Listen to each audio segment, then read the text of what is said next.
14.66 seconds. Oh, really? So I've just run 100 metres in 14.66 seconds, which, if I'm honest, is a bit below average. But there are some amazing athletes out there who can move their bodies at incredible speed, and their bodies are brilliant.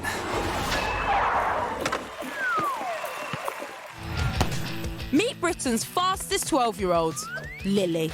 Her 100 metres personal best is 12.91 seconds. And she has won a lot of medals. What is it about you that is making you so fast? Well, I think it's down to the genes of the family. My nan was good at it, she was good at sprinting. My dad, he was a good footballer, and my mum as well. OK, so you've inherited genes from your mum's side and your dad's side that have meant that your muscles are full of very fast-moving fibres. Yeah. OK. When Lily runs, she generates power by lifting her knees high and striking her legs down hard. But it's not just what we can see on the outside that's making Lily lightning quick. It's all to do with the fast twitch fibres in her muscles. Muscles are made up of different fibres. You have fast twitch and slow twitch. Slow twitch fibres are good for endurance. Fast twitch fibres are for rapid movements, and they respond 3 times faster. As a naturally fast runner, Lily has more fast twitch fibres than the average person, making her super speedy. Lily's been born with a natural advantage, but so have lots of other people, and they don't all become professional sprint athletes. So what's the extra ingredient that's needed to become one of the fastest people on the planet? To find out, I'm meeting a gold medal-winning brilliant body. This is Team GB hockey star Shona McCallan, MBE. She was part of the gold medal winning team at the Rio 2016 Olympic Games.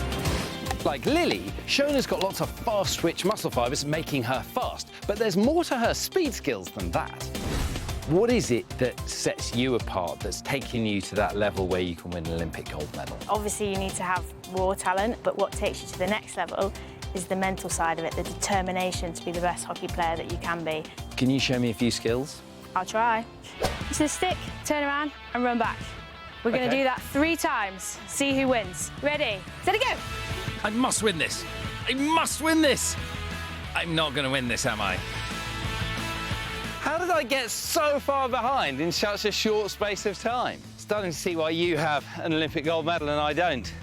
So how many times do you train each week? Usually I train about 10 times a week. It's a lot of training. I've got faster as I've got older because that's something I've worked on. If you practice something again and again and again, you're going to get better. The speed Lily and Shona generate is amazing. They've both got lots of fast twitch fibres in their muscles, giving them rapid bursts of energy. But mental strength and determination is needed too, so they can become top of their game. Can I see your gold medal? OK then. Can I try it on? Yeah. Suits you. It does suit me, doesn't it? Yeah. Well, I am going to head home and put my feet up because I've earned it. Oi, Chris! That's my medal! It might sound ridiculous, but Zoe, who's 6 months old, and Josephine, who's 9 months old, are already brilliant in the water. In fact, humans are born with the ability to swim. No one has taught these babies to swim underwater. What they're doing is totally instinctive, and it's helped out by something going on inside them called the mammalian dive reflex. You have this reflex too. And so do sea mammals. Like these seals. They can stay underwater for an impressive 30 minutes. Humans, though, lose this reflex by the time we're 6 months old. But some extraordinary people train themselves to use their mammalian dive reflex into adulthood. Today's brilliant body belongs to George Miller, the 6-time national freediving record holder. Freediving is swimming deep underwater while holding your breath without any breathing equipment. George's body can do this because she's trained for 11 years. So prepare to be amazed, but please leave this kind of diving to the experts. How long can you hold your breath for? I can hold my breath for a little bit over 7 minutes. That is completely crazy. Do you think you could get me close to 7 minutes? Eventually. Maybe not today, but we can definitely improve you. OK, fantastic. We're going to see how long you can hold your breath for. OK. This will give George an idea of how well Xand uses his lungs to breathe.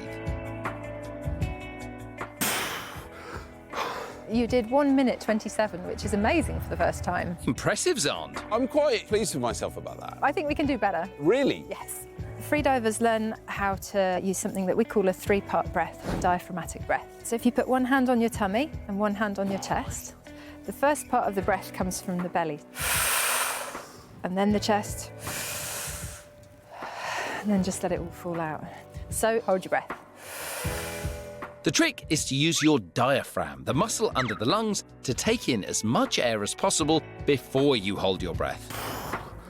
You did 2:17. Really? That's amazing. So that's almost a minute more. Yeah. So Xand's got the breathing technique down. Now he needs to do it while freediving underwater. Now, safety is the most important thing, and I can only do this because I'm surrounded by professionals. So never, ever practice on your own, even in the bath. Before he goes underwater, Xand uses George's deep breathing technique. His mammalian dive reflex is triggered once his face touches the water.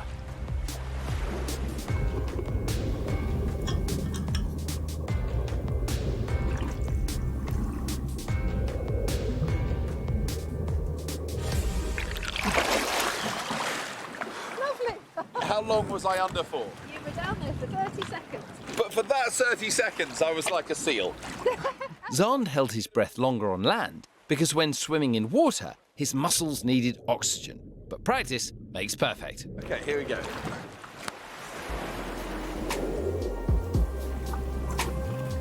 Instinctively, Xand's body knows he's not breathing, so it prioritizes sending blood to his brain and his heart. This allows him to swim even deeper. Amazing work, Xand. Dive 2 was a massive improvement. 7 meters down, 41 seconds.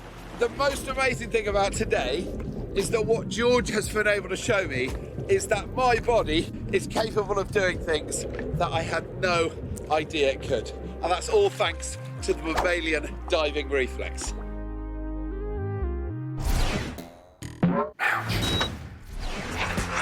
Meet Chloe and Alexia.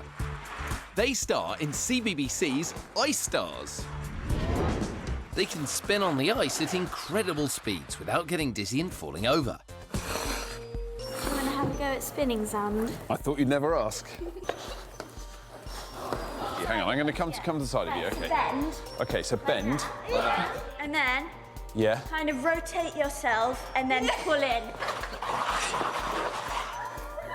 Now, my problem is that I'm already dizzy. Really? And then you've got to skate off and keep... I can, like... Oh. Maybe a little more practice will help me out. Yeah, I got him. I think I'd better leave this to the professionals. So when you're doing your spins, how many times do you think you go around? Maybe about 25-ish, yeah. Or maybe more. 25 complete turns around. Yeah. And at the end of that, do you feel dizzy at all? We don't really have time to be dizzy, I don't think so. Now, I know you thought I was brilliant, but I actually can't compete with Alexia and Chloe on the ice. So I've got a little experiment to see how we all deal with dizziness and the safety of dry land. Right, you ready? Which way? We're each going to do a spin, followed by the simple task of walking to the table and pouring a glass of water. Let's see how I fare against these two. I can't find it out. Okay, hang on. Okay. That wasn't very successful. Okay, and you ready? Okay, go. Let's see how the ice skaters do. Oh, wow.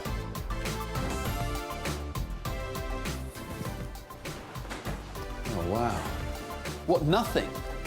So that's why I couldn't do the spins on the ice, probably, isn't it? That's probably the only reason. When you spin around, the fluid in your inner ear spins too. When you stop spinning, the fluid keeps moving, but your eyes tell you that you're still, and that makes you feel dizzy. The skaters are brilliant at dealing with the effects of spinning, but how do they do it? I've come to meet Dr. Barry Seamungle, one of the country's top experts in dizziness. Now, all of us know what dizziness feels like, don't we? But for some people, it can actually be quite a serious problem, can't it? If that happens to you out of the blue, when you're not expecting it, this can be due to problems in the inner ear or the brain. I know you've done a study on ballet dancers. Why have you studied them? Ballet dancers have actually been training for most of their life, and that suppresses their sensations of dizziness. So what are those brain mechanisms that allow ballet dancers to not feel dizzy?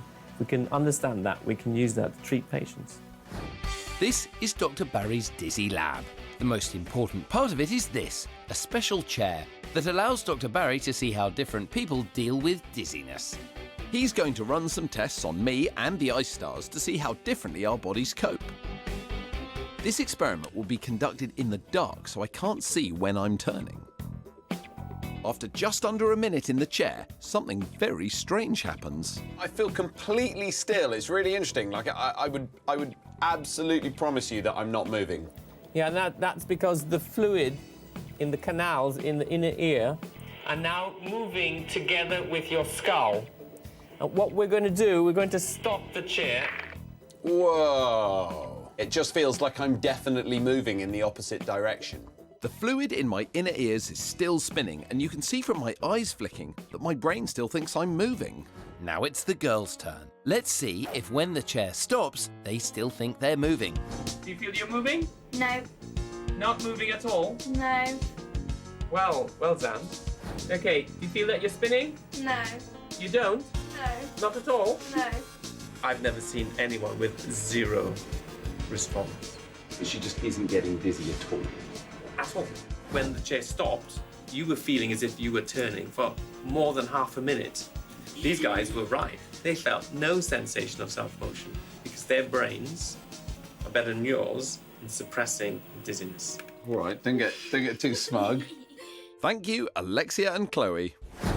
Dr. Barry's research has shown that the part of the brain which deals with dizziness is actually smaller in people who train to spin like Chloe and Alexia. Incredible! What's amazing about this is it could have very real medical benefits. If Dr. Barry can train people's brains to cope with dizziness, it could really help them lead better lives. Right, I'm off to practice my spinning around. I'm not sure that's how you do it, Xand. Ouch. Did you know you have around 4,000 tendons in your body? And the strongest one is in your foot. Wow, that's amazing! Ouch. Today, we're looking at how strong your tendons are. Now, to get us started, I brought us something very, very flexible. My friend Kika. Hi, Dr. Chris. Hi, Kika.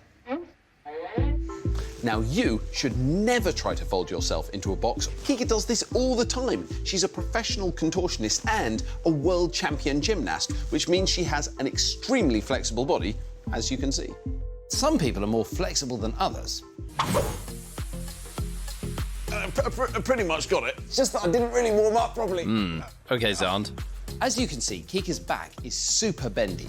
She's able to bend like this thanks to the flexible and super strong tendons in her back. That is amazing. Thanks, Kika.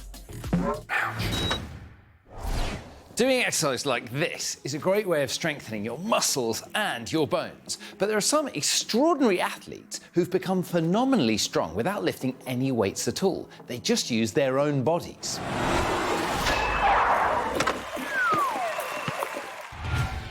This is calisthenics world champion Simone. To be this strong, Simone practices calisthenic exercises just like these for 4 hours a day, 6 days a week. OK, so you're getting strong without lifting heavy weights, is that right? Yes. It's using your own body weight to do exercise, like pull-ups and push-ups, dips, squats, anything that moves your own body. You can do calisthenics too, if there are classes near where you live. OK, so point your toes. Just like this bendy lot. Calisthenics helps me do other things that other kids can't do. I enjoy calisthenics because it helps me get fitter and stronger. Hey! I'm impressed. All right, Chris, your turn. Let's see what you've got. I'm pretty fit, pretty strong. What's some basic calisthenics that I could get into? I want you to try and do a push-up with a clap. Press up with a little clap. OK. Shouldn't be too hard. Off you go, Chris. Well, there we go. I think I met that challenge pretty easily. Pretty easily? You only managed to do 2, Chris. Now I want you to do a dynamic push-up Okay. with a clap behind your back. With the clap behind my back. Well, good luck, Chris. Okay, here we go. Ready? That was rubbish. I think I found my press-up limit. But hold on, now look. Simone, joking aside, that is impossible. No one could do that. Oh, no, it's definitely possible. Now that is brilliant. How do you do that? When you're doing a dynamic push-up like that, what muscles are you using? So you're using your chest muscles, your triceps, your front of your delts, your core muscles, and also a bit on your back. Simone is using a huge number of muscle groups, but I have a cool way of showing you what's happening inside her body. This is an electromyography sensor, and it's able to detect when a muscle contracts. I'm placing the sensors on Simone's biggest muscle groups. Her deltoids, her triceps, her abs, her quads, and her glutes. The sensors are connected to an electromyography machine, or EMG. This clever kit will record which muscles are being activated when Simone moves. Let's play electromyographic calisthenics conundrums, or guess that muscle for short. Simone is doing an exercise called the air walk. Can you guess which of her muscle groups she's using? Is it her deltoids, her triceps, her abdominal muscles, her quadriceps, or her glutes? Let's see that exercise again. So, did you guess? Well, actually, she was using all of them.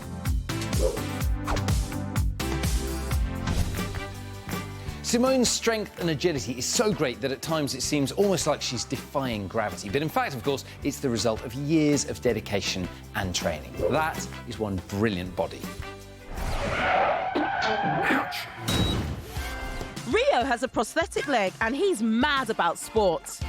Last time we saw him training for the Limb Power Junior Games. Can't wait to run on my new blade. It's going to be amazing. At the Games, Rio gets to compete in loads of sports, including sitting volleyball, football, and his new favourite event, running, with this brand new blade. When I run on my blade, it makes me feel like I've got spring. It's race time! On your mark. Set. Go.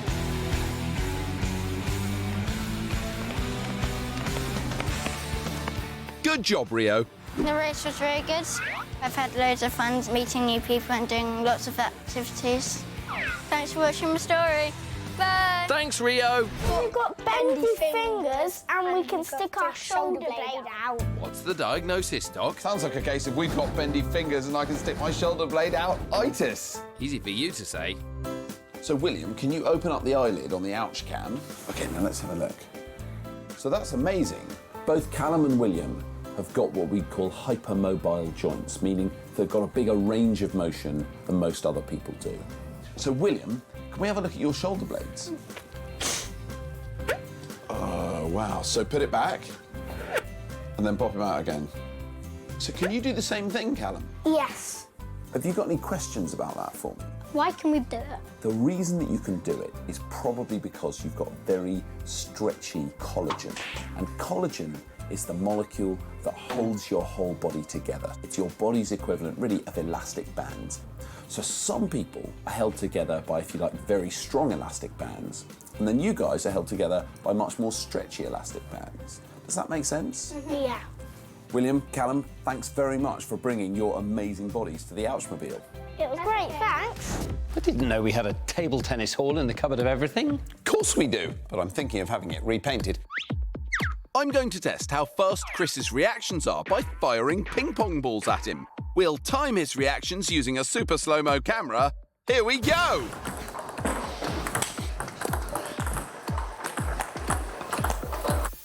When the ball is fired, Chris starts to move his bat, ready to hit it. That's a reaction time of 0.24 seconds, so just quicker than the average of 0.25 seconds. Not bad, but I know someone who could react even faster. Chris, meet Denise Payette. Hi, Denise. Hi. She is amazing at table tennis. Really? Have you won any medals? Wow, that is impressive. Oh! Commonwealth bronze medalist Denise has trained over 10,000 hours in 10 years. So let's see how fast she reacts to my machine.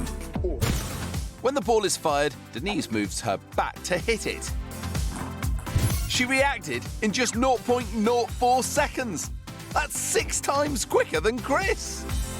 Denise's amazing table tennis reactions are mainly thanks to a huge amount of practice. Denise isn't naturally faster than Chris, but she's trained so much that her body remembers the movement and can now react very quickly. You could speed up your reactions too.